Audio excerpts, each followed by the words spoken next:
Hello, me fixing everything, and today I'm going to show you how to test this alternator that is being fitted to an Audi A6. Something that is good to know before we start: you don't need to remove the alternator from the vehicle, you just need to disconnect the battery and the positive cable and the connector here on the side. I'll show you in a second. And you need a multimeter, mice with automatic range. Okay, now you can see that the alternator is moving. That's good, it's not blocked, because it happens. Sometimes the alternator gets stuck, mechanical problem. Now we'll test the electrics. What you need to do is remove the 13mm nut from here, remove the cable, the positive wire. Don't forget to disconnect the battery. Remove the communication wire here, unplug it, and now here sometimes there is 8mm nut, sometimes there is not, sometimes there is like a retaining clips. This plastics gets removed like this. This is the voltage regulator. Remove it with 7mm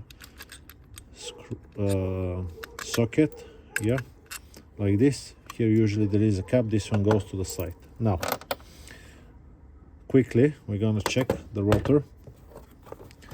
You can see it right here, yeah. Usually you can see this when you look in your engine bay if you don't remove it. We're looking for 2 to 3 ohms when we get the probe. I'll just put it 2 ohms so it does not beep. If you see the screen, 2.5 ohms. From 2 to 3 ohms it's okay. Now it doesn't matter if it's this side, yeah, or the other side. So polarity is not a problem, it's just like a big wire. What we also need to check if there is continuity between the slip rings and the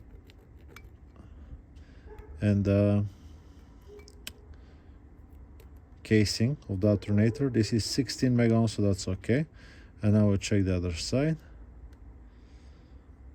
17 mega ohms, that's perfectly fine.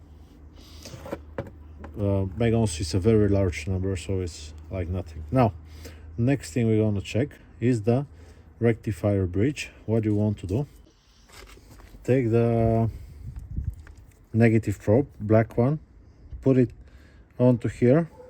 That's the post for the big red wires for the positive terminal, and touch here. Okay, this will check the diodes. We're looking for 0.5, 0.45, it's okay. 4.5 is okay. 4.5 is okay. So that's the first 3. You can take the opposite and see that they don't go back. Nothing, nothing, nothing. If it beeps, it's a problem, and it's showing like a 0, 0. Now what you're gonna do is take the positive, yeah, put it here and touch it onto this side. Can you see these 3? 1, 2, and the third one. So this means the rectifier bridge is perfectly fine. You can take it again, black one, open, open, open, nothing. Good, so the rectifier bridge is okay. Next thing we're gonna check is the stator winding. We want to go on the side of them and hear them beep.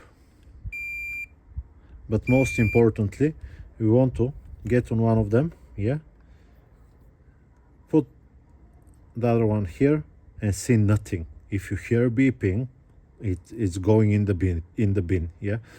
If it's shorted to the wall, because it is possible, most possible if you ask me, it's going to the bin. So this is okay. This whole thing should work perfectly fine.